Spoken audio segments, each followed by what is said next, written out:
Yeah, what's up, man? I'll tell you, it's Thursday night.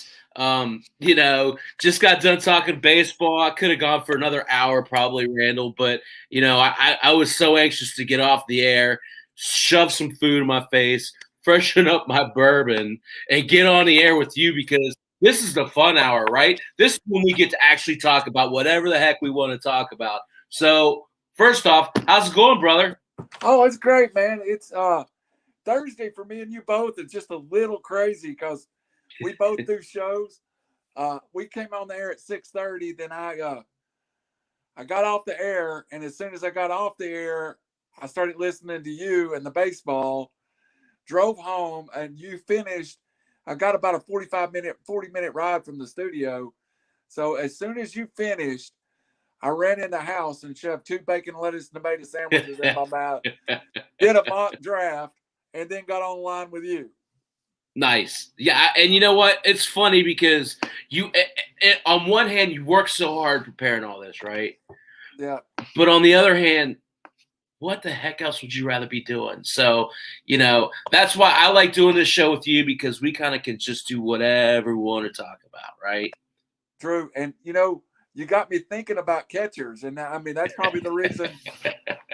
I'm just going to go ahead and tell you that Gary Sanchez is not going to be in the 180th ADP if I'm in the league. So. Yeah, and that's the thing when you talk about that. Well, so that's kind of my point. Is kind of how you have to analyze, especially this year, coming off of that shortened year last year. You got all these wonky numbers where teams couldn't or players couldn't really, get their groove, or maybe they started out real hot. A guy like Jake Cronensworth, who started out real hot, and then I'm not nothing against Jake Cronensworth. He's a pretty good player, but he's not going to hit whatever it was 320 or whatever it was year in year out, right? A guy like Gary Sanchez, to me, if you look at it, he's got a lot to prove, and in that lineup, boy, he's going to be well protected. So it's just one of those guys you gotta it's a little bit of a risk.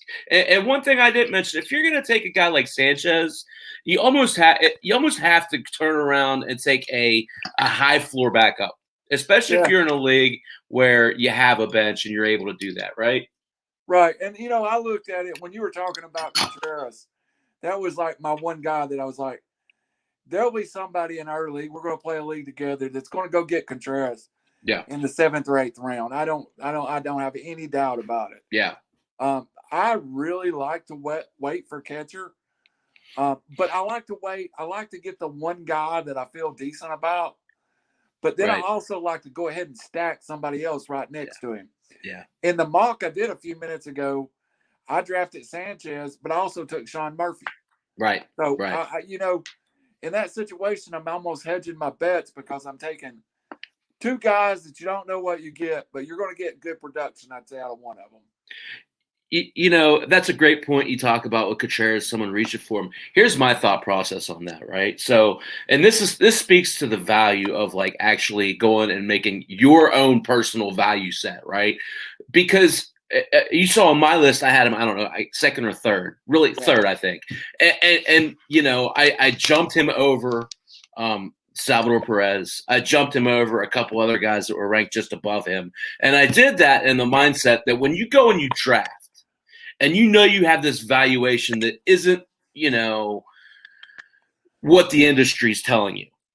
Right. Then you can reach, because it doesn't matter what the numbers say at the beginning of the year. If you think Wilson Contreras is your third best catcher, then you need to rank him accordingly. And if the third best catcher on the board is Salvador Perez at 91, you can theoretically go up to 91 and get Contreras and not reach for it. Yep, and feel good about it. Yeah, absolutely. Absolutely. Sometimes you're going to be wrong. That's just the name of that game, though, right? Right. And there comes a point in any draft, football, baseball, basketball, that you are drafting upside. And in baseball, play it on may words, be a right? little deeper. You may go into round 7 now, 8, and feel good about it. But in these 20-round drafts, you're at, somewhere you're going to start going, okay, I'm going to take some flyers here. And that's the way you win your league, is for a couple of those flyers to hit. You know, I tell you, a guy I looked at tonight and I was like, wow, he really had a great year. Until you look at it, you really don't know what a great year Brandon Belt had in San Francisco last year. At 32 years old, he broke out, and it's not what you expect. If you don't go look at that number, you're just going to say, "Oh, it's Brandon Belt. I don't want him." You know? Well, and you're absolutely right. And it just kind of speaks to how you want to break down your strategy, right? Absolutely. He plays in a situation where he's not in a great offense. He's not, a lot of things that you want out of your first baseman. And in all honesty, I don't know if that's an anomaly. I don't know if it's repeatable. I kind of talked about that a little bit with Austin Nola, right? Right. I want to see it a couple years. And again, at 31 years old, you just have to wonder how much, even if he does continue that production, how much he's able to repeat it. Now, it's happened. Look at Whit Merrifield a couple years back. Right. There's been other instances where that's happened, right? But they're more so the anomaly than the norm. So, but you're absolutely right, and I think it's a very valid point that a lot, and I'll get to it this way: a lot of those teams out in the West Coast get overlooked. Absolutely. It's the Dodgers and then the rest of those teams. Yep. So if you can pin down on a couple guys out on the West Coast, I think you're setting yourself up for success. Let's take the one guy that I know I will be over ADP on, and that I will come in a little early. And if you're telling me the one guy I can get that isn't a top 50 guy, but I think he's going to have top 50 numbers, I love Zach Gallen. And he's a guy out in Arizona that not a lot of people will crave Zach Gallen in their draft. I do that every year. And I like to get maybe two pieces from a team. So if you find somebody that's nice, go get him. I'm really excited. I'm really excited about what San Diego's putting together too. That offense is just great, and I think those guys. I think they're so good and so young. They may get undervalued in a fantasy situation. Well, and it's one of those scenarios where it's kind of going to be so. Again, guys like Cronenworth are intriguing to me. Grisham is intriguing to me. Actually, a funny point, I just traded Zach Gallen in the Dynasty League I just took over. I was loaded up on pitching, and I'm trying to get a little bit of youth infused. I traded him for, and this is a pretty deep, there's a 50 position league.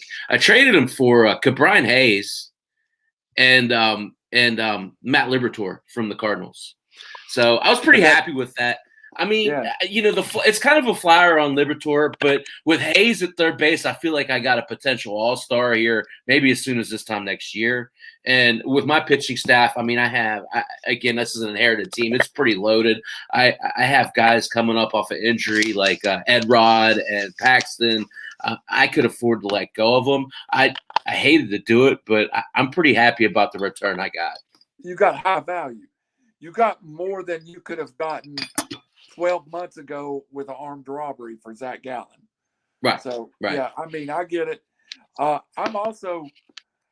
intrigued. I'm intrigued to listen to your show about middle infielding, because the one strategy that I've went away from in baseball that's always been successful, and I need to get back to it, and I'm going to get back to it in 21, is I think there's certain positions you can identify and you can be ahead of the league so far that you can really make a difference in your team. And this year, I really think it may be second and third. If you've got one of those top second basemen, one of those top third basemen, I've never seen shortstop so deep. I mean, there's so many shortstops out there, except for Trey Turner. God, is he the one guy that you think could go from like a 7th round pick, but still lead all the majors? And I mean, could he be number one in fantasy by the end of the year? I love Trey Turner. I mean, it's funny, and I think it's a great. You kind of touched on it. you kind of have to know the lane you're in when you're talking about these positions, right? So if you're on the corner, obviously you're thinking power. You don't want to hurt yourself with average, and you're not generally getting speed. You're thinking RBIs. You're not thinking runs generally, right? So if you can get a guy like, I don't know, just someone who could give you some stolen bases on that corner, especially like when we play in like a head-to-head league Yeah. and you're facing up against somebody and you can slot a guy who maybe is a short third eligible over to third base to steal steals for the week. Yeah. That's valuable, right? So I love Trey Turner. I've always loved Trey Turner. I feel like, he's one of those guys that maybe hasn't put it all together yet. And I know that's kind of scary because he's had some pretty damn good years, right? But to me, he has, number one overall potential. And I know that's lofty. It is, but it's possible. It's absolutely possible. And, one could say that for the Nationals to truly contend this year, they're going to need that out of him. Yeah. And you hit on a point that I think a lot of people miss with those guys, especially the middle infielder. If you can find a guy that's eligible at second, short, third, right? First, DJ LeMahieu is eligible at first, second, and third. I mean, you pick him, and then you've got some flexibility to let your team come together and figure out where you're going to play him. Yeah. Say you miss on your second baseman. Well, he's your second baseman then. Yeah. You miss completely at third base. You go, oh, look, sometimes when I'll spend up a little bit for those guys that's got a little bit of flexibility in them. And, I love me a good guy that, give me somebody that's eligible at second, shortstop, and third, and I'll overpay every single time. Or you can catch a guy like Muirfield, eligible at outfield and second base. Yeah. And that's ultimately, when you're building your team, how I always like, first off, you always got to get a first baseman because there's not a whole lot of them, right? And, generally they're not one of the types of, that's not the position where you really want to have a guy who's flexible. Now, I will say this, sign me up for Keston Hiura this year at first base all day, every day. I mean, you're talking about a guy, and I don't have the ADPs in front of me. I could get it quickly enough, but it doesn't seem value added, right? But Keston Hiura, to me, moving over from second to first base with the addition of Colton Wong, sign me up, Randall. Sounds like all day. That is another nugget you threw out there.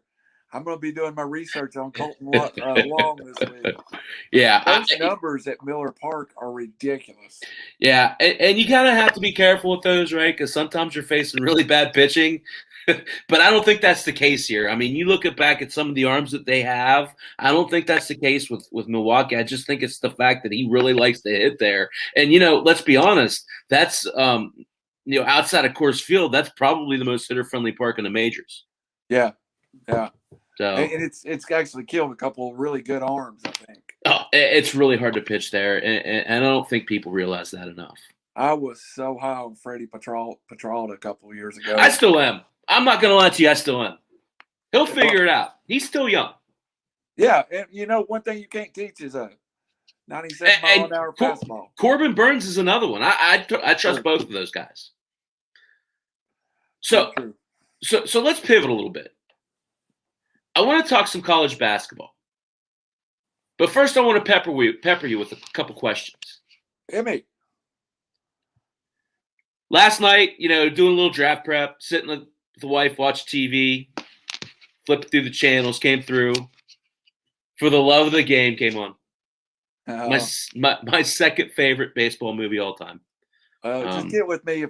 If I've watched it last, it'll be my favorite one. But if I saw Bull Durham before that, it'll be Bull Durham. Yeah. Yeah. So let's just talk about it real quick. Your favorite baseball movie and why? Well, I think Love of the Game is my favorite movie. And it's, of all the baseball movies, that is a fictional movie, but it's so well written. Yeah. That you just take a journey with this guy through 9 innings. And the catcher character.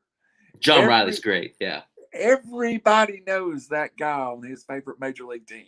Yeah. You could have named 100 names. But when I was watching that, in a lot of ways, I see Greg Maddux and like Greg Olson. Yeah. You know, and you're just walking through it. Now, Field of Dreams is right there, though. Yeah. Yeah. And a sleeper for me, a sleeper that I don't know. And you got to be in the mood. It's a comedy, but the original Major League will make me laugh. Yeah, that's a classic. I could turn it on right now, and I couldn't go to sleep because I'll be cackling. No, I'm with you. I mean, those are all great choices. Obviously,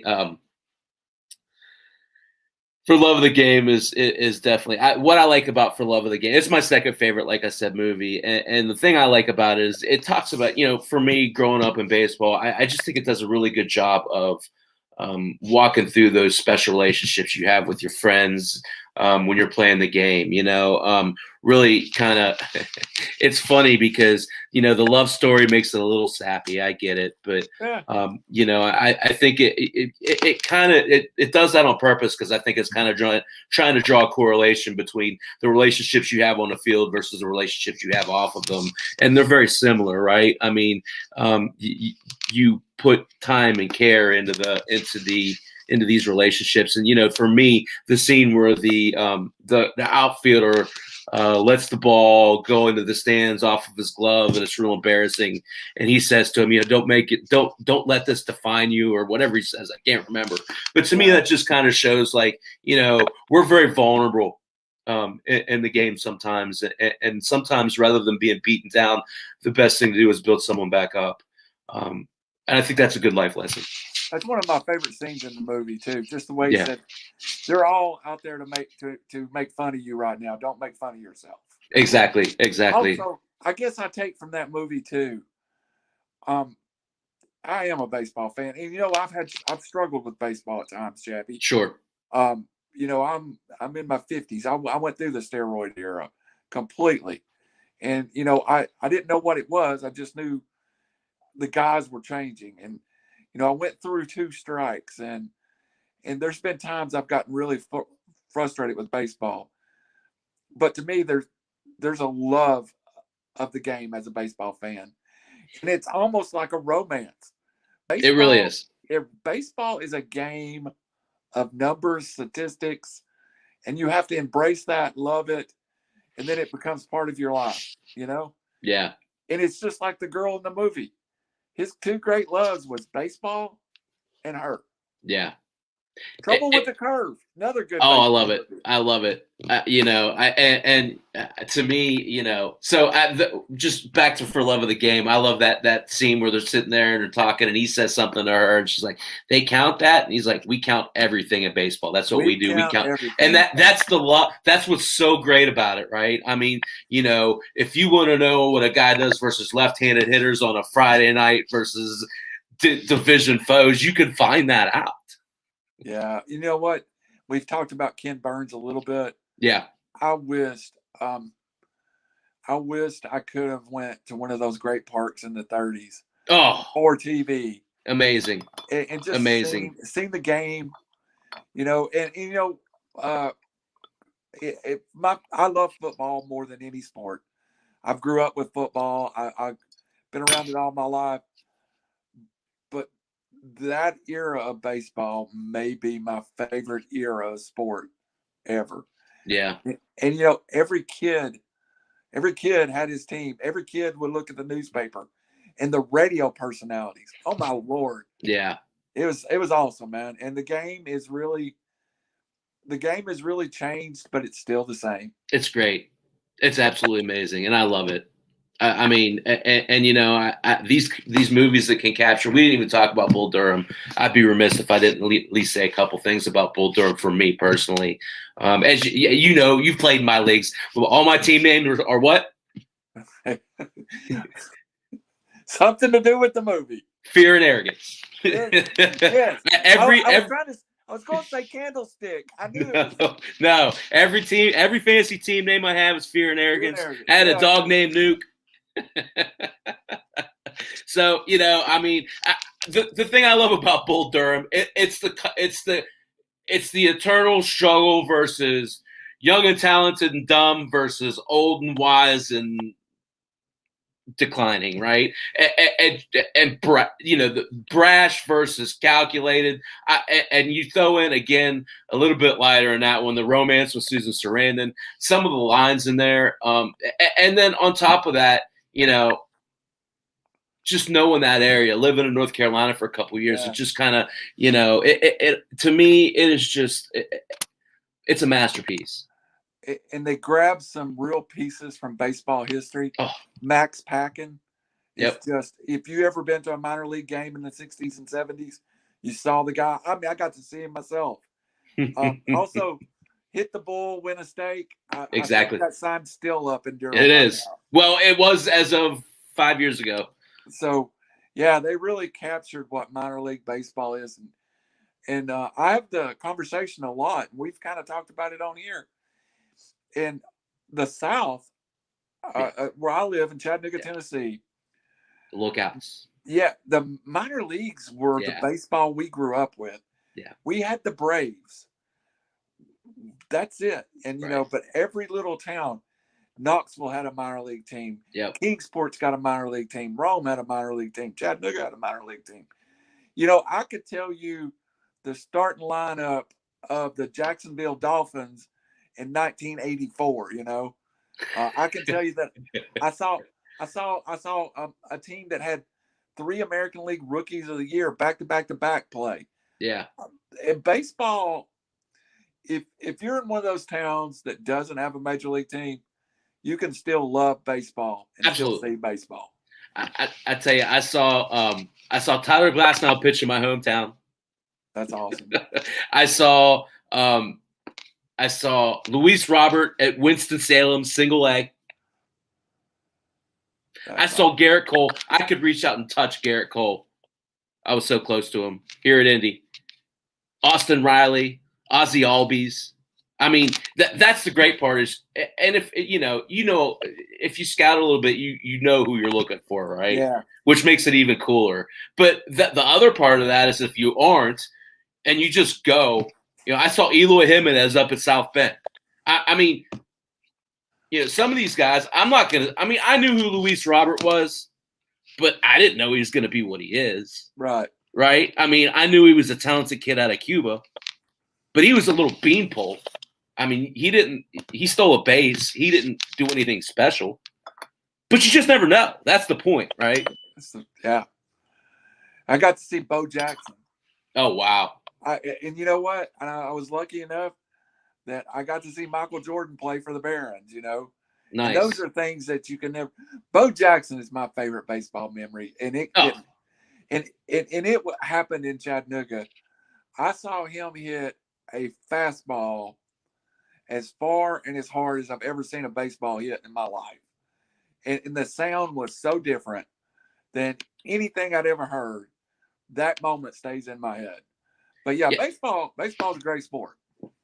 To me, Bo Jackson's a baseball player. Yes. He's a great football player. Yes. And I don't know if you saw that your show the other night when you guys were talking about all-time greats. I piped in with Bo Jackson. Yeah. I mean, I just if that guy could have stayed healthy, he would have been. Well, he was a generational talent. He's a Hall of Famer if he's healthy in 2 sports. Exactly. But he was, as fun as it was to see him in a football uniform, you just didn't see that raw athletic ability on the baseball field as much. That I can do things that no other human can do ability. Right. And I truly believe Bo Jackson not only could have made the Football Hall of Fame, the Baseball Hall of Fame, there's a pretty good chance he could have made the U.S. Olympic sprint team. Oh, no doubt about it. There's no question in my mind. Unreal. People that didn't grow up in that era don't realize that. That's, just so underrated as a talent. So look, I got 2 more questions. All right. So we're going to talk some college basketball. All right. I want to get into that. before we get into some more pressing talk, more interesting talk, Oscar Shibwe. He's going to make I think he's going to make the next start for Kentucky. Yeah. Does Oscar Shibwe help turn Kentucky around? Do they turn them? Because all they have to do is go 500, and they're in a tournament. Does that make a big difference for Kentucky? I think it's enough to get Kentucky in the tournament. Yeah. I mean, I'm surprised at how easily this happened. I want to talk about that. Yeah. I am I'm almost disappointed that it happened. It's becoming too easy, I don't want to be here. And everybody knows behind me is a huge T. Mm-hmm. And Tennessee's got NCAA trouble going, and 25 kids hits the portal. It's getting to where it's just too easy for kids to say, I don't want to be here. Yeah. Now, it benefits you when you're running hot. Right. Oscar Shibwe, hey, he can walk out of West Virginia and walk into Kentucky, but I'm rooting against him. I mean, honestly, I just don't want him. I don't want him to be the answer because, again, I know you're a West Virginia guy, I say this because not being a West Virginia guy, but being a Bobby Huggins guy, I really wanted that team complete. Yeah.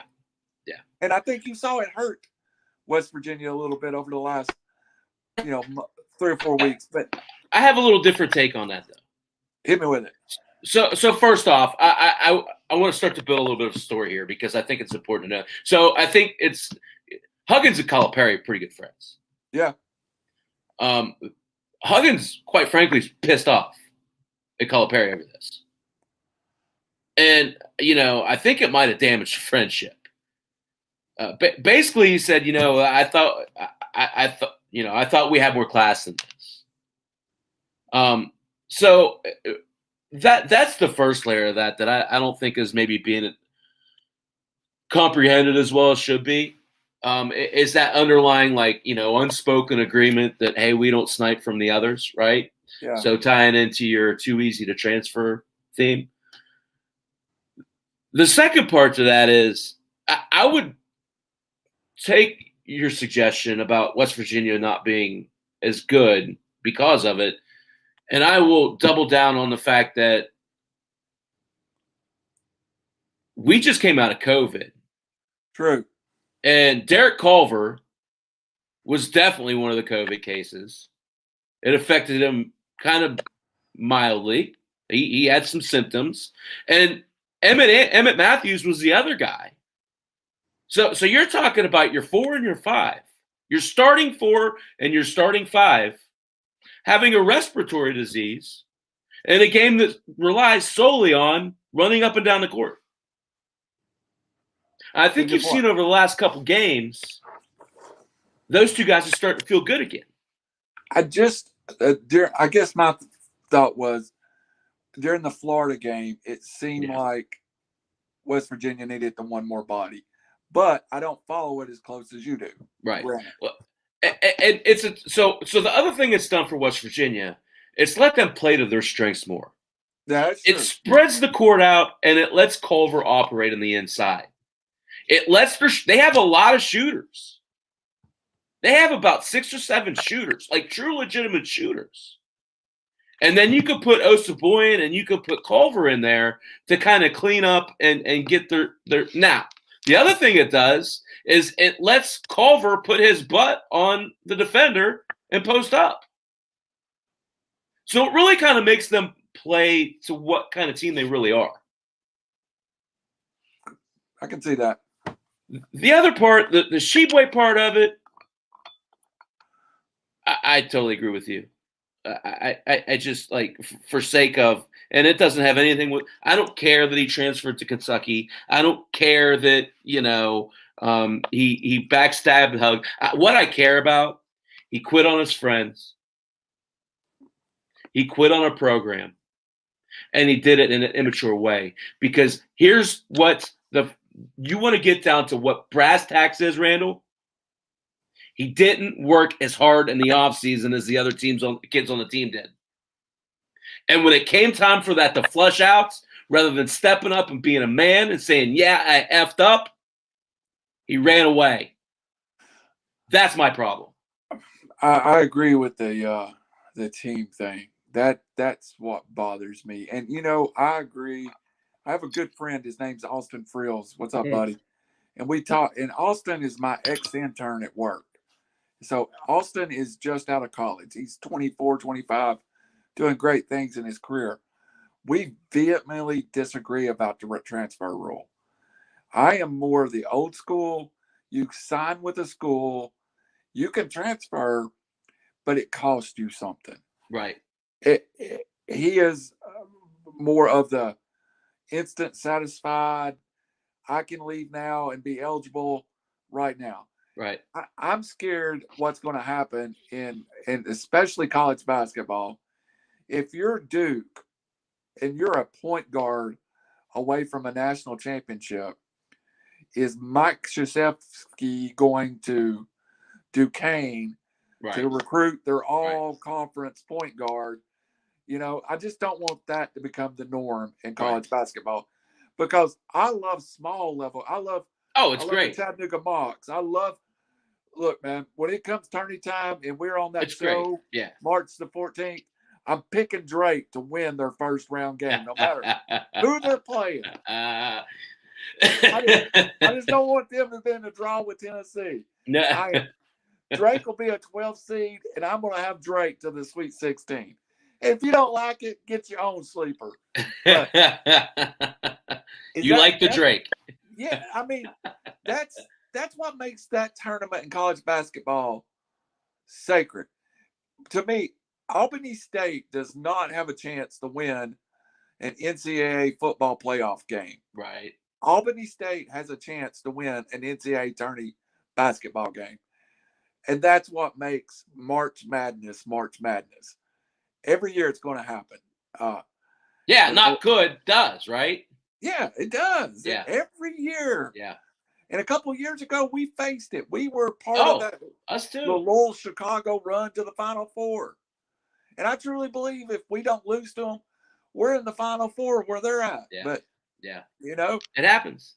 It happens. And it was fun to watch them. And I remember about the same friend, Austin, every time they would show that nun on TV, who was the school provost or whatever, he would just be like, she sold herself to she sold her soul to the devil for them to be in the Final Four. I mean, and he was playing, but still, that's what makes it so great. You know what else makes it great? West Virginia is probably a 4 seed right now, you would think? 3 seed? Still got as much chance to win the tournament as anybody else. Listen, you're absolutely right. And this is what I like, again, to my point earlier. Now is when you want to start playing well. Yeah. Because they look at that last 10. They look at how you did in the conference tournament. And that's, it doesn't matter that you're 12-5 right now. It doesn't matter. You know who we play in the next 6 games, Randall? Probably the elite of the Big 12. Kansas, Oklahoma State, Oklahoma, Baylor twice, and Texas Tech. So for me, the story of the week in college basketball was Tennessee and Florida getting 2 huge wins in that Big 12 SEC tournament. Yeah. Getting back to conference play and losing to 2 teams they had no business. No, you're right. And I think that speaks to how physical those games are, right? On both ends. And I love that. I love that Big 12 SEC showdown. That was so much fun. But it takes a toll on you. And it's a similar type of play, but it's a totally different type of play. I'll tell you, I give the Gators a ton of credit. Mountaineer games usually get called a little differently. It seems that we get the short end of the stick often when it comes to how teams, just because we're so physical, right? Right. I can say not one word about the refereeing in that game. Florida just flat out played us, especially down the stretch. So you got to give them credit when that happens. Yeah, and Florida's a team. And that, there are, we don't like the Gators too much up here in Right. Tennessee, but Right. after they lost Johnson to the heart condition, they beat Tennessee at Gainesville. They play again in Knoxville. You kind of root for those kids because they've lost 3 of their top 5 at different points, and all. I mean, I think it was preseason All SEC Defensive Player of the Year, and Yeah. he's gone. Yeah. And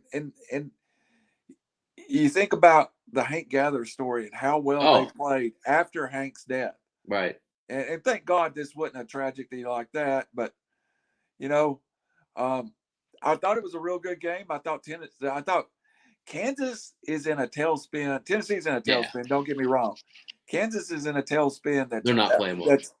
That's equal to the Kentucky tailspin right now. Well, I hope they don't come out on Saturday. They looked really bad against Tennessee. Yeah, it's definitely not what you expect when you play them, right? No, and I have a lot of respect for their coach. His name's popping out of my head, Bill Self. Yeah. But that basketball team did not look very prepared. So can we talk about Baylor a little bit? Yeah. I mean, did you see them against Texas? I did.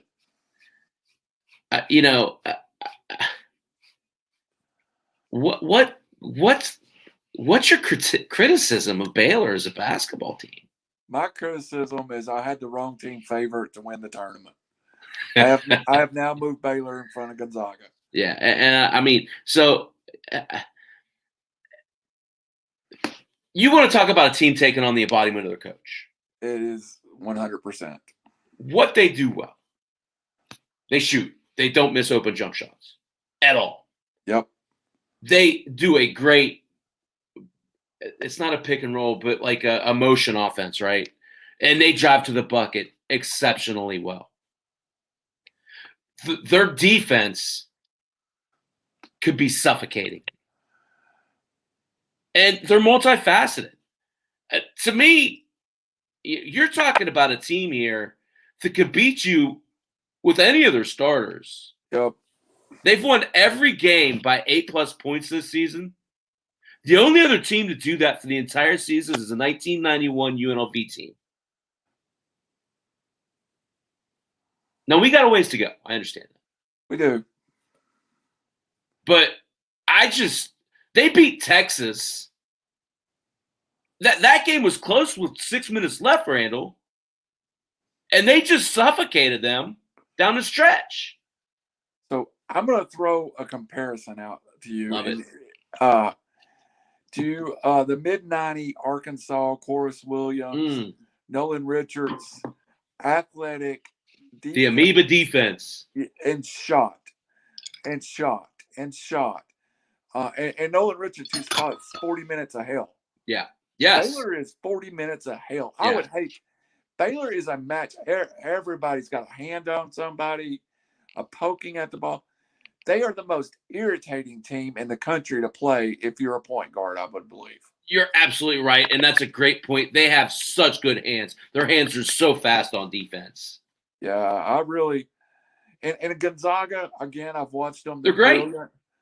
But when it gets tourney time, there's just one criticism I have of the mid-major. And there's a difference between the mid-major we want to get in and win one game or the mid-major that's going to win the tournament. Yeah. Are you battle tested? Right. I don't know. I know Baylor is. Right. We've both said we think, despite the media's love of the Big Ten, we both think the Big 12 is the best conference in America right now. Absolutely. And it's not close. And, Baylor is going to come out of there as tested as any team. Now, what scares me for Baylor is their offense. If they have to shoot well to beat Baylor. They can win the game, dribble, penetration. But really what makes Baylor run is the fact that they can step back, hit a three, and they've got a little bit of 15 to 18-foot mid-range game that not a lot of people do. But if Baylor just had a horrible shooting night, I could see a very, very good team getting them, but I just don't see it happening. Yeah, I don't either. When I build my bracket, Baylor's probably going to be the champion. Well, I don't think there's any question. I mean, other than if you want to go contrarian, Yeah. So speaking of poor shooting nights, did you happen to check out any of the St. John's Villanova game last night?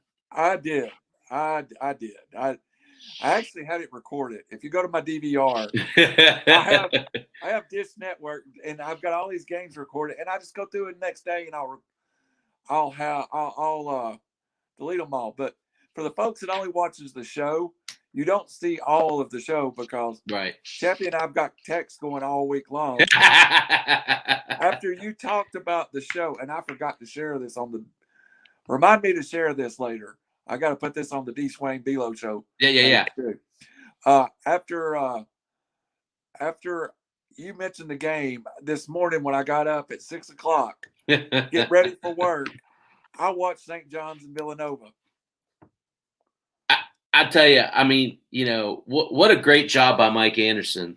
But for me, the player that stood out is Posh Alexander. I mean, that guy. So Anderson calls him a one-man press. It's very Javon Carter-esque, right? Yes. I mean, he is a consummate pest. Brooklyn native, hard-nosed player, plays hard. St. John's is one of those teams. They're starting to get a little momentum. 12-7 now. You certainly have to think. So you're talking about a Villanova team averaging 79 points a game. They've scored over 80 points in 6 of the last 9 games.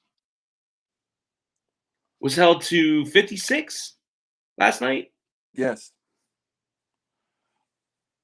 37% three-point shooting. Shot 27% last night. That's pretty impressive. Yeah. I think you summed it up best with a little comment you put in the chat last night. You don't want to play St. John's in the tournament. Heck no. So, it's one of those things. Last night was kind of an obscure basketball night. But when you start getting down to it, there was some really good. So the TCU Oklahoma State game, Cade Cunningham, and I'm a Cade Cunningham fan. No relation. He totally showed his youth and inexperience last night and cost them that game at TCU. He did. So there was like 3 series there. One where he turned the ball over on a shot where he tried to flop. One where he missed a free throw.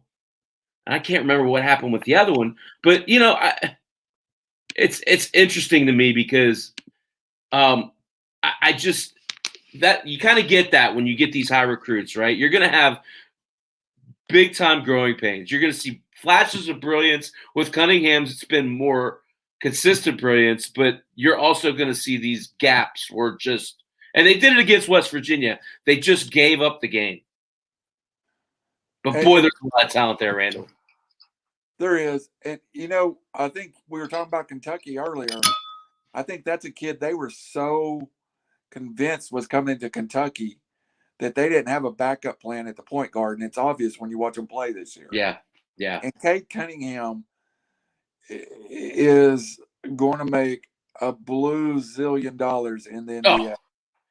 He is the prototype Bradley Beal. I mean, he's going to be a superstar, like any other word. Yeah.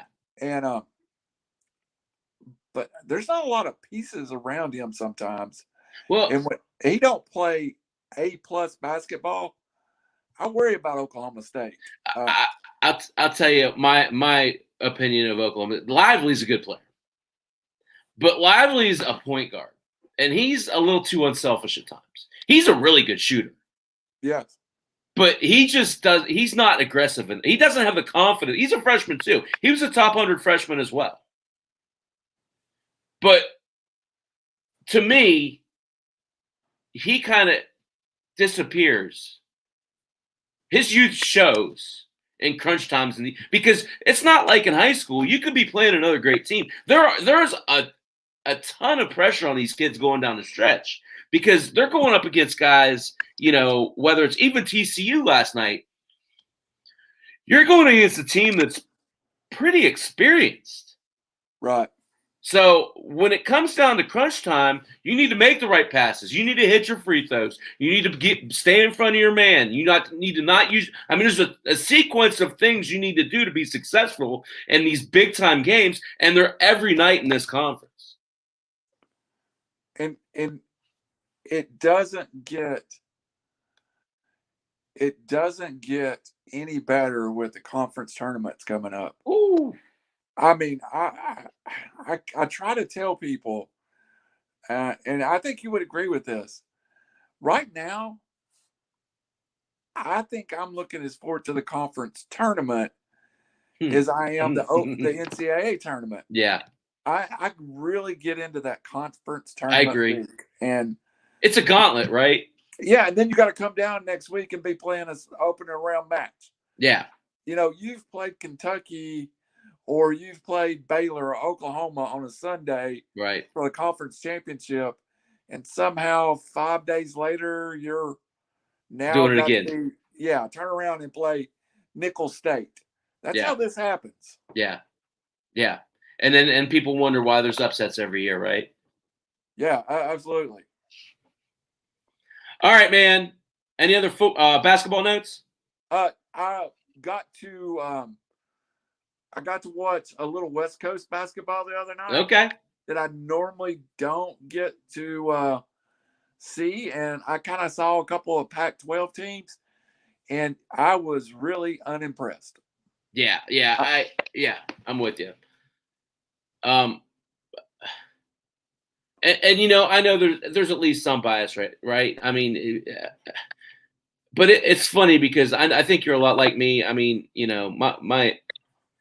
I like to spend the evenings with my wife, and then in the late nights, that's when I kind of get my sports in, whether it's baseball in the summer or basketball in the winter. But I really look forward to watching a lot of those West Coast games. As you see, I have Pacific and Gonzaga on behind me. Right. Just because I like to get a true perspective. There isn't a whole lot to speak of out west. They're not. I mean, they're just not this year. And usually West Coast basketball is decent. Right. And there's 3 or 4 really good teams. It looks like the Pac-12 has a couple of really nice teams. Gonzaga's out there. Right. But there's nobody even threatening the Gonzaga in that WCC conference. No. And that's usually a conference that's got 5 or 6. That's probably high. 3 or 4 teams that are either in the tournament or a bubble tournament. Yeah. There's just not a lot of depth out there. There's a couple of good teams in the Pac-12. I really, really like what's left of the old Big East, I guess we call it. Oh. I really think there's some teams in there that could be dangerous come tourney time. Yeah. Including who's playing. Some people are playing bad right now. My Creighton team is just crashing everywhere, but they'll get it straightened out. But Villanova, St. John's, you never know. One of those guys get hot. And I'll tell you, I mean, Georgetown, right? Georgetown's a team that I don't feel like is maybe getting enough notoriety. So again, I was really impressed with St. John's last night. I fondly remember those days. We spent a lot of years in that conference. So, there's a fair amount of nostalgia turning on a St. John's Georgetown game. Oh, absolutely. Chris Mullen versus Patrick Ewing. And I thought Chris Mullen was still coaching there. I started writing it up. I put Chris Mullen on there. I'm like, oh, wait, it's Mike Anderson. Okay. Hey, and 2 more teams, and I'll get off of basketball. Okay. We haven't talked to any about the ACC. Yeah. And probably a lot of that's because North Carolina and Duke's probably not what North Carolina and Duke has normally been. I really like the way Virginia's playing right now. Yeah. It seems like they're kind of whipping themselves into shape. And if you watch Florida State, Yes. Please tell me how Florida State hitting a top Elite Eight, Final Four type talent team. So one of those two teams is going to get hot and scare. I mean, I really like Florida State. I do too. And I mean, I think it's you mentioned the right two teams, but the team to watch, the team that's starting to build up a little steam that everyone should be scared of. UNC Tar Heels. Oh yeah. They haven't played well at stretches, but yeah, it's coming. Well, so they lost Tuesday night, but before that they had won, I think 6 out of their last 7. So again, it's all about getting hot going down the stretch, right? We'll see what happens there, but that's the team for me that I'll definitely be keeping my eye on as we get into March Madness. And how would you like to be the team that's in a bracket with like a 7 seed North Carolina? Right, exactly. I mean, you don't. You don't. They're a bracket buster, right? Yeah, when you look, and we'll do that on our bracket buster show. When we talk about it, you can see some of these brackets that's just like, oh, well, they really, that 7 seed, you'll see one bracket that'll have the 7 seed will be underseed, the 10 seed will be underseeded, and then you'll look across and you'll see the weakest 2 seed or something. Yeah. And that was a little bit intentional, Done on purpose, right? Yeah. Yeah. Great interest. Yep. So here we are. It always flies by, but I know we want to talk about the Super Bowl at some length. So it's probably appropriate that we move to that, right? Yeah. So who wins the Super Bowl, Randall? I started to be really smart, and I was going to pick the Chiefs on the other show and then come here and pick the Bucks, and then I could brag on one of the shows. But yeah, I really have been thinking about it a lot this week, and I've beat my head and I've kind of flopped around, but you cannot convince me, even though I said I'd never do it again, the Kansas City Chiefs isn't the more complete football team. So I went with the Chiefs, and I guess I'll stay with the Chiefs. But and I'm not a fan of either team. I think this is going to be a real fun Super Bowl to watch. I agree. And I mean, for me, so I went back. I saw it live. I watched it. We all watched it. Week 11. I went back and watched the highlights last night, just because I wanted to put myself back in that mindset of what I was thinking about when I was watching it live. Right? How much do you remember about that game? I remember Tyreek Hill scored like first play of the game on a ball that traveled about 50 yards in the air. So, Son of a biscuit. And then I don't remember if the Bucks turned the ball over or they 3-and-out it. It was 17-0 before I watched the first play, went and made a sandwich, came back and sat down. It was 17-0. Yeah. Yeah. No, and 55 yards in the air, 75-yard touchdown. I just remember that Mahomes threw it a blue zillion yards. The thing that I took away from that game, there was a stark change in that game. When the Bucks started to double team both Hill and Kelsey, that kind of worked. And it didn't happen until like midway through the third quarter. Right. It was a late change, but it was effective. Carlton Davis got absolutely toasted. Hill scored all 3 of his touchdowns on Carlton Davis. The second was amazing in that he had one guy to beat, and he just did a little hip shake. And I don't know who so he beat Davis. Davis reached out for him, and then he went down there. That's the one where he did the backflip, right? Right. And then the third one, Mahomes made a great play. He kind of deked and kind of sidearmed it. And the thing about the third one to me was It was one of the best jobs I've ever seen Hill do of like not putting his arms up until last second. The defender didn't even turn around, Randall. But you're right. So it was 17-7 at halftime. Excuse me. It was 17-0. Brady drove him down the field. Evans scored. It went to 17-7. There's like 2 minutes and change left in the half. And Mahomes just took the air out of the ball, drove him right down to the field in 2-minute offense. They got a field goal, but it made it 20-7 at halftime.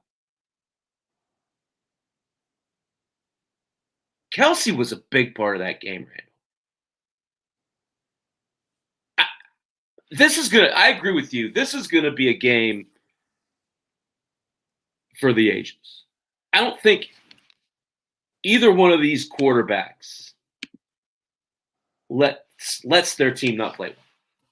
So if you played out that scenario and told me Tom Brady has the football late in the game with a chance to win this game, I'm not shocked. Right. I actually think the Chiefs need to get off to a decent start. I think if the Bucks and Brady can make this an ugly game early, that they've really, if this game is 14-10 at halftime, I like the Bucks' chances. Yeah. I really. Why?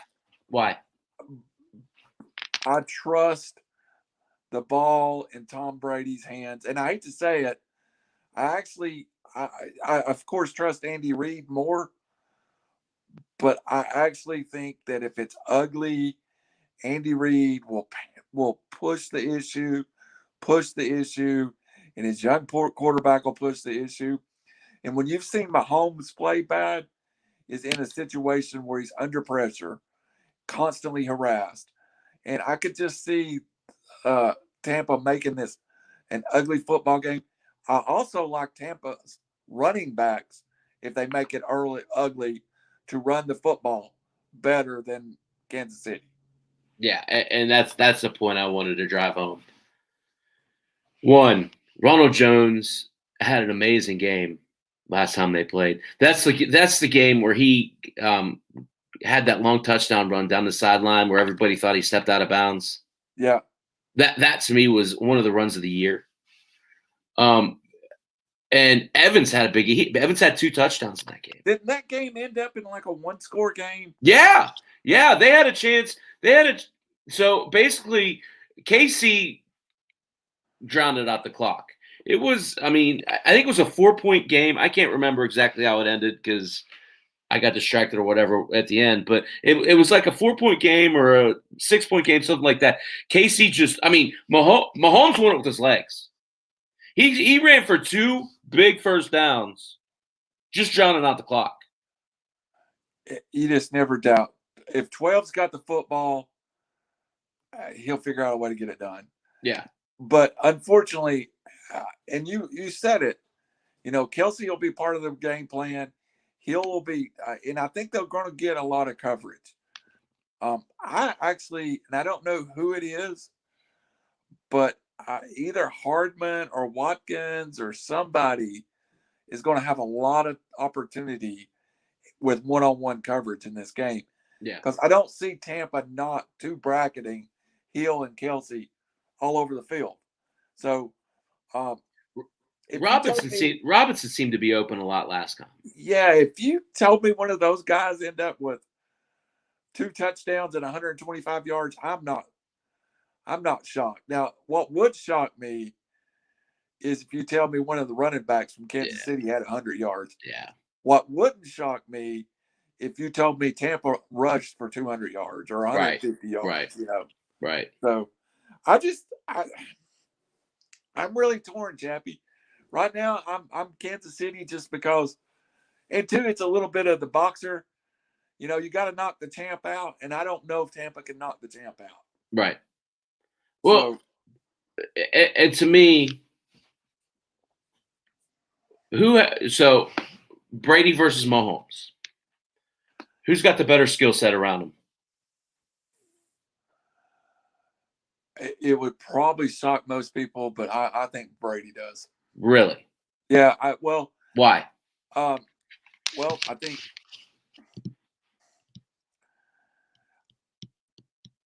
think we've said it before, but I think the difference is at running back. Yeah.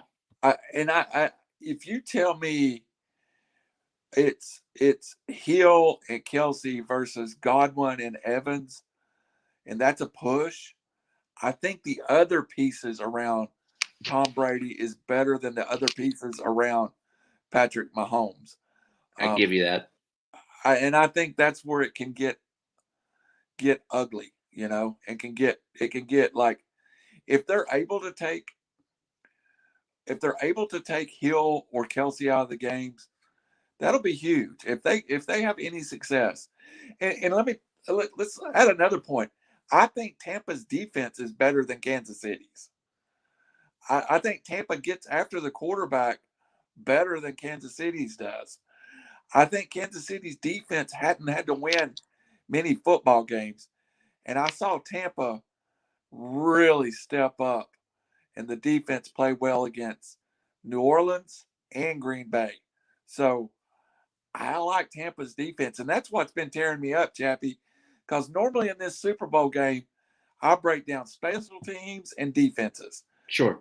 Let's call special teams kind of a wash right now. I think Tampa has the better kickers, maybe, but I think Kansas City has the better return game.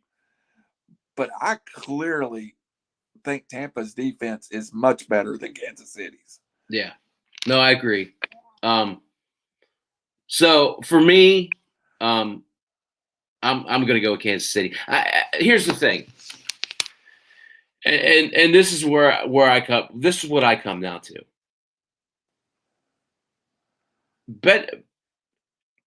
Bet your next paycheck that if Tampa Bay comes to Kansas City and they try and double team Hill and Kelsey again, Andy Reid is flexible enough to expose that. He is. He's got weapons on that team. Just because they haven't been as consistent. Yeah.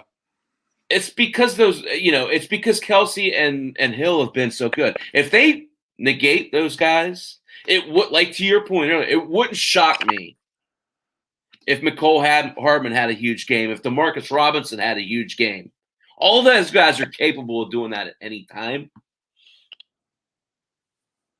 I lean Kansas City because I feel like I feel like Kelsey and Hill versus Evans and Godwin isn't a push. And it's no slight towards Evans and Godwin. Evans great. Godwin's had a bad year. Yeah, granted. So when it comes down to it, and say they effectively double team those two players for 80% of the game, they're still going to get open 4 or 5 times. That's true. And like that, it could change. I'm going to fire a couple questions at you. Give it to me.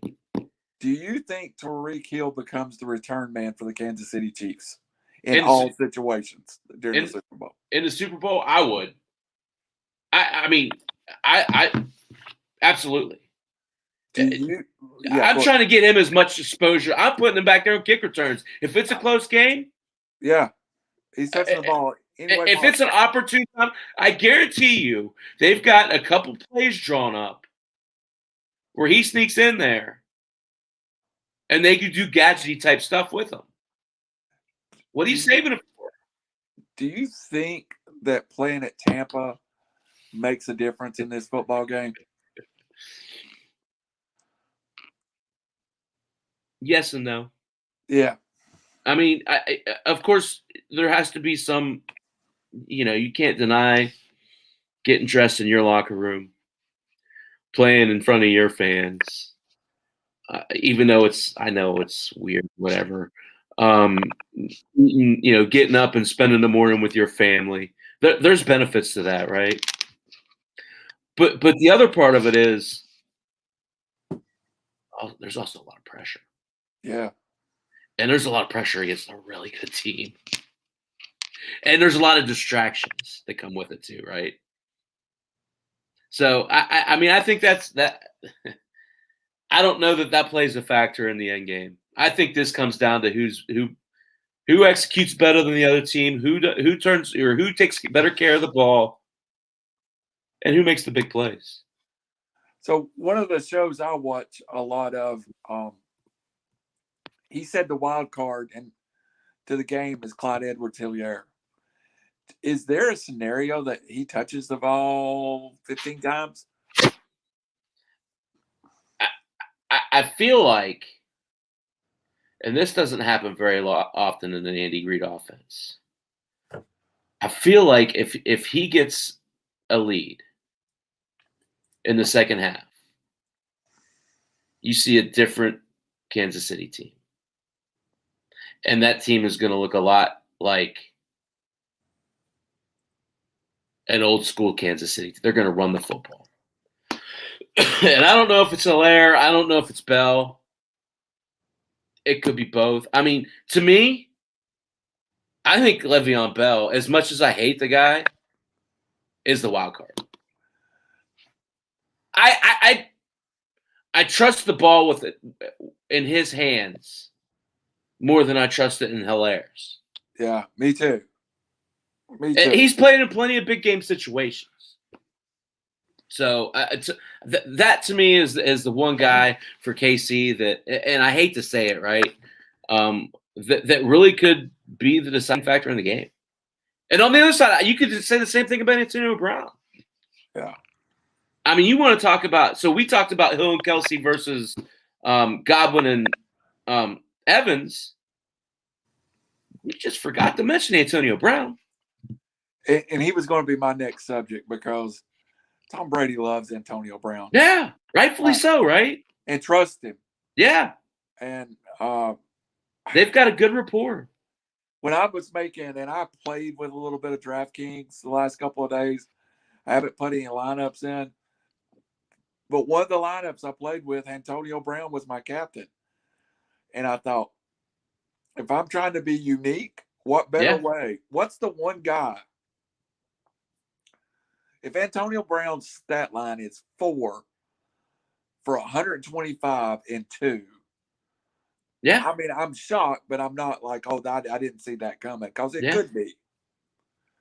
You know, if he targets him 5 times, 2 of them's deep shots, 3 of them's deep shots, Chappy. Yeah, I could see it. Also, I do think this favors Ronald Jones. Yeah. I really think the weather's going to be nice. He's the speed back. He's the California kid. I really think he could have a nice game. I have not wanted to pick the Bucks all day. Tuesday, I told people that I thought the Bucks were going to win. Wednesday, I was like, I just don't know. Somebody I trust and listen to a lot on the radio was like, don't get me wrong. I think the Bucks are a great story, but Kansas City's absolutely the best football team. And that's where my mind's at today. Yeah. I think the Chiefs are the better football team. Do you agree? Totally. I totally. I'll say it this way. I feel like the Chiefs have the best player. That's fair enough. Let me ask you this, Randall. Who's the better coach? I think that's clearly Andy Reid. Yeah. Even though I'm not underselling Bruce Arians. He's a great coach. He's a coach that's probably, let's admit it, he's a little different, you know. Yeah. He's not the guy that's going to be it's not going to be cover of the Sports Illustrated personality edition. He's just a little eccentric. He's a good coach, though. Did good things in everywhere he's been. Yeah. You know, in Arizona. Pittsburgh. Ben loved him. Yeah, I mean, he's older, too. I almost want to see Bruce Arians get a Super Bowl. I mean, that's one of the reasons. I still haven't made up my mind when I sit down to watch the game Sunday. And there's part of me, because we have an ongoing fight with the Dwayne Below show fight about Tom Brady being the GOAT. Right. And I just want to walk on and say, told you so. Yeah. I'm not sure that when the game flips on, I don't pull for the Bucks, even though they're in hated NFC division rival of my Falcons. There's a lot. It's a really good feel good story to see the Bucks win the Super Bowl. And when's the last time Tom Brady's been a feel good story? Let me tell you about the Bucks, and you know this. Two things I like about the Bucks. Of course, I'm like you, can't stand Tom Brady, but of course, being a Steeler fan, there's a lot of Steeler blood on that coaching staff. Larry Foote, Byron Leftwich, of course, Arians. I think there's someone else that's escaping me right now. Did I say Larry Foote? I think I did. Yeah. You know, something about seeing ex-Steelers win, it kind of strikes close to home, right? Yeah. Even if they're wearing different colors. And, you know, Byron Leftwich is going to get an NFL job soon. Absolutely. Absolutely. And deserves one. Yeah. The other part of it is, you know, Bruce Arians, I can't think of another coach, and I'm sure there's some out there, that would fit Tom Brady better than a Bruce Arians offense. I don't think Tom Brady could have went anywhere else and got the instant transfer that he did. Yeah. So from that regard, like I really feel like, as much as I hate to say it, they're easy to cheer for. They are. On the other end, with Kansas City, you have the tradition of the Chiefs, right? The tradition of Arrowhead Stadium. You got Andy Reid, who's, like you said, this great, you know, all-time coach who's finally kind of getting his recognition that he's deserved for so long. I described it as John Elway gets a Super Bowl coach edition. That's what I felt like last year. And you know, I mean, the other part of that is, you know how I feel about Mahomes. Right. It's one of those things where I feel like, and I said this last week, I feel like I have to kind of reiterate it. I feel like we're watching the best two QBs in quarterback history ever right now. Already. On Mahomes' side. Not on Brady's. but I just, you know, when you look at the things that Mahomes has done and continues to do, I don't. There's no comp. I think that's the reason I wanted to be Green Bay and Kansas City so bad, because I think the comp is maybe Aaron Rodgers. Of course, he's 37 now, but I think they both make these throws that I've never seen other people make. No. And I'm like, you know, how did that football come out that way? How did that football come out? I, for some reason, feel so confident in Patrick Mahomes starting a big game. Yeah. That if it was any other quarterback, I felt the same way about Aaron Rodgers. I was like, it's been a great story. Green Bay will go up there and just kill them. Yeah. Kill them. That was my lock of the weekend. Sure. But man, I just don't. I really, and I'm reading the book TB12 right now. Yeah. I'm trying to figure out what makes this cat different than everybody else. I thought it was Belichick. Obviously, it's not. You know what it is? He is so anal retentive.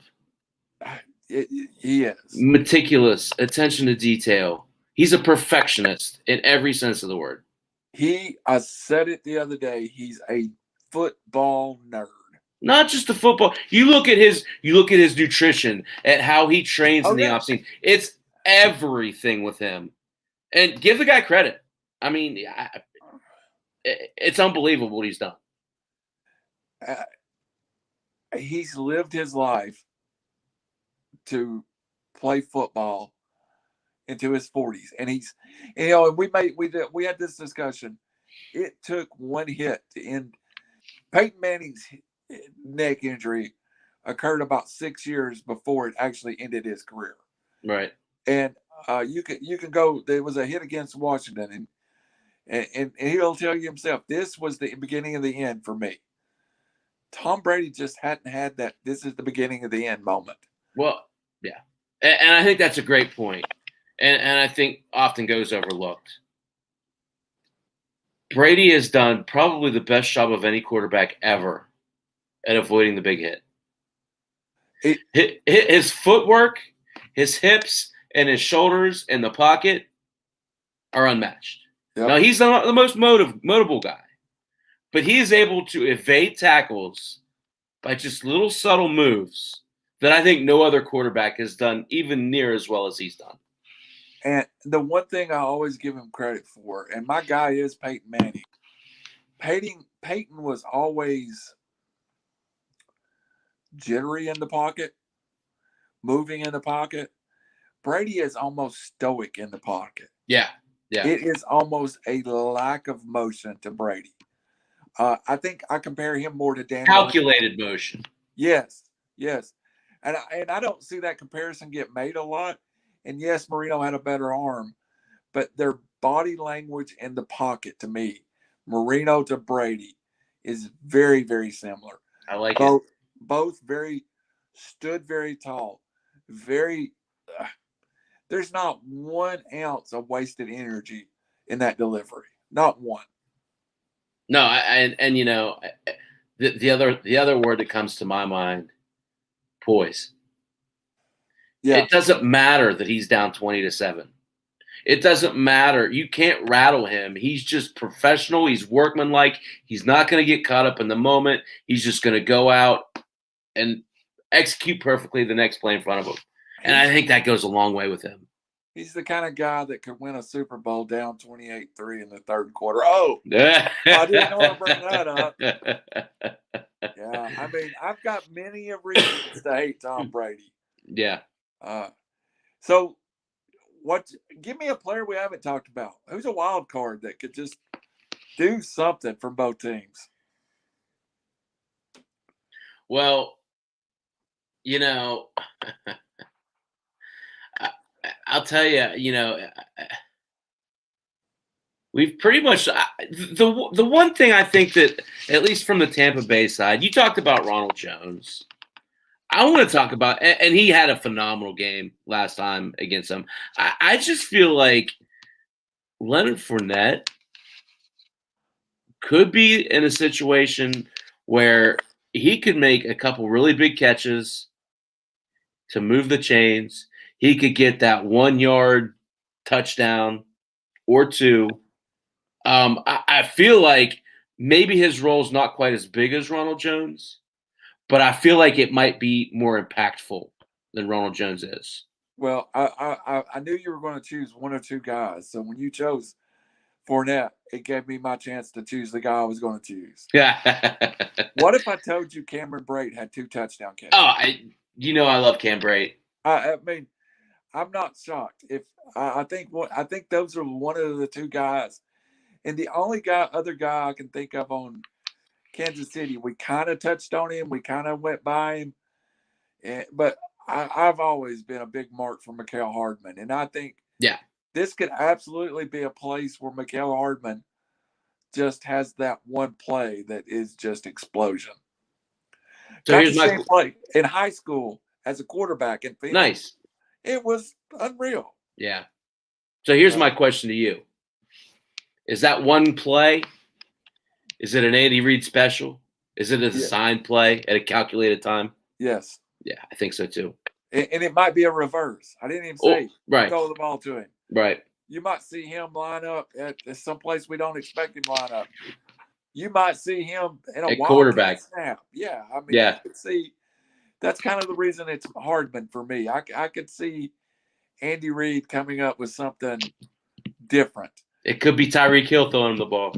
Yeah. There's going to be something. Yeah. Andy Reid's going to throw something at us that we ain't seen. Yeah. No, I'm with you. I think Tampa's tight ends get a couple of red zone targets.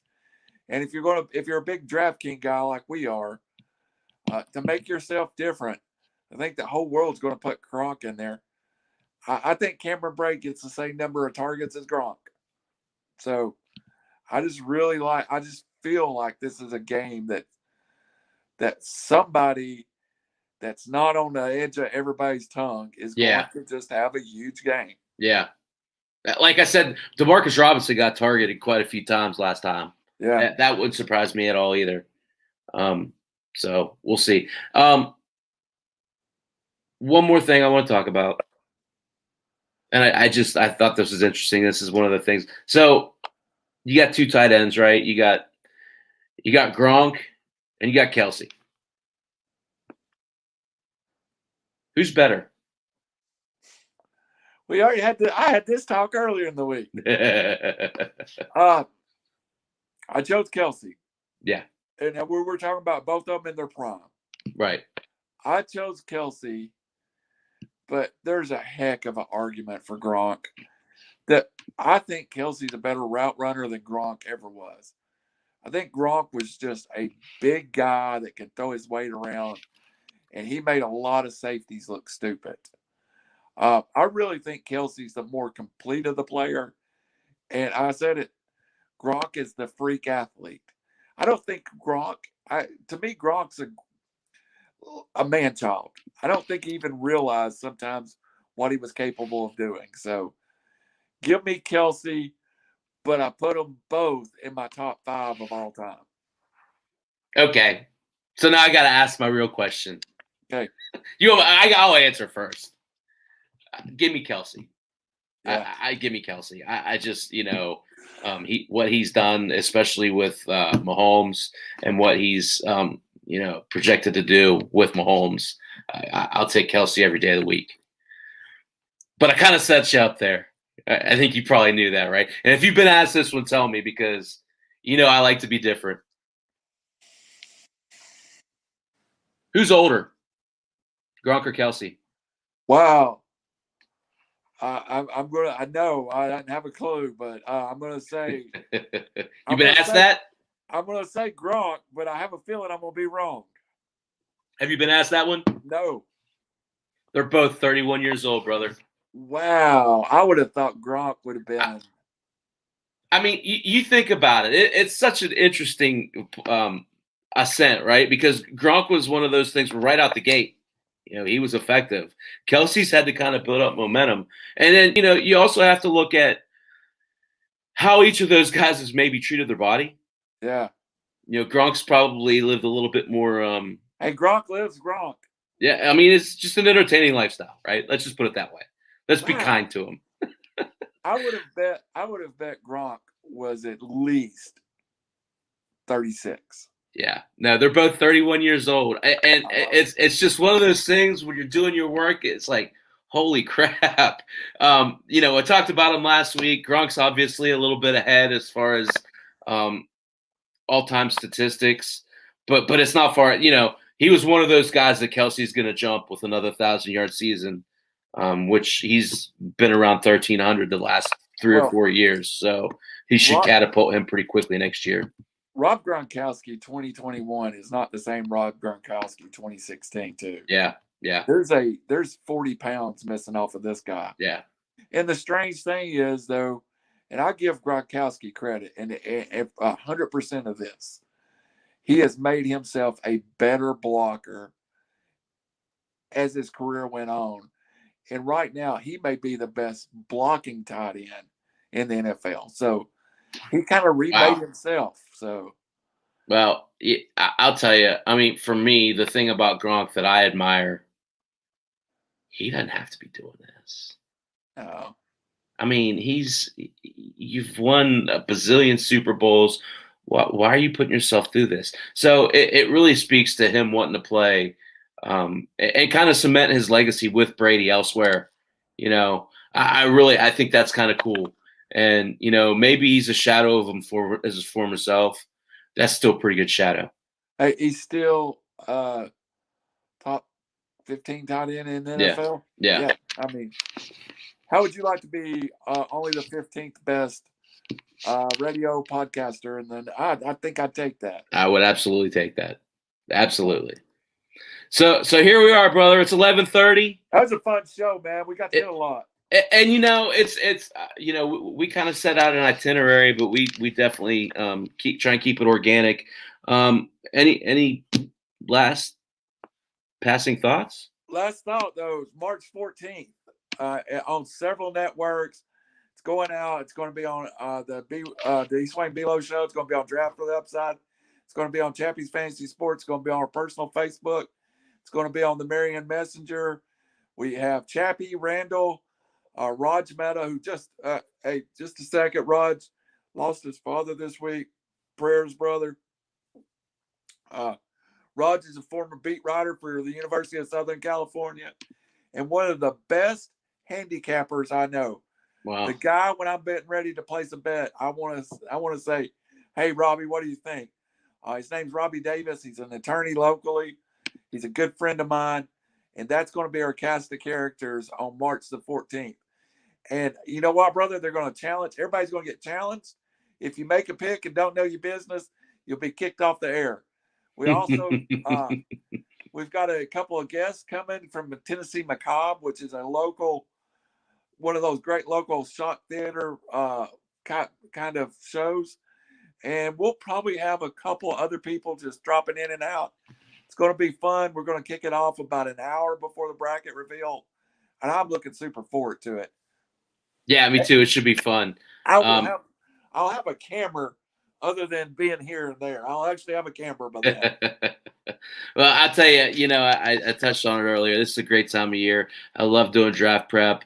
I love, starting, and especially even after the Super Bowl, just starting to think about, what your team's going to do in the offseason, where you're picking. I love breaking down, this college football prospects.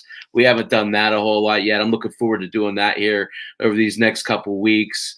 And of course, the March Madness, which is just an overload of fun, right? So really looking forward to this next month or so of sports. And, you bet your butt we're going to talk about it, right?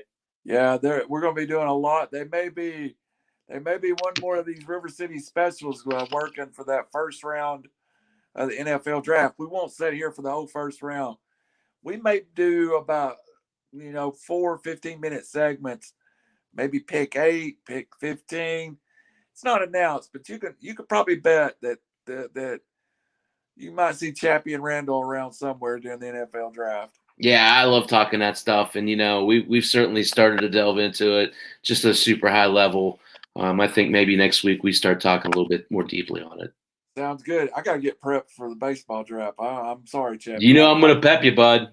Hey, I got to start working because if I don't, I'm going to get embarrassed on here. Hey, corner infield's next week. So sounds good. Beef up on that, all right? All right, sounds great. All right, man. Next Thursday, let's do it again. Deal? Yep. All right, man. Till then, appreciate you guys. Have a good night. See you, Chappy. Take care, guys. All right.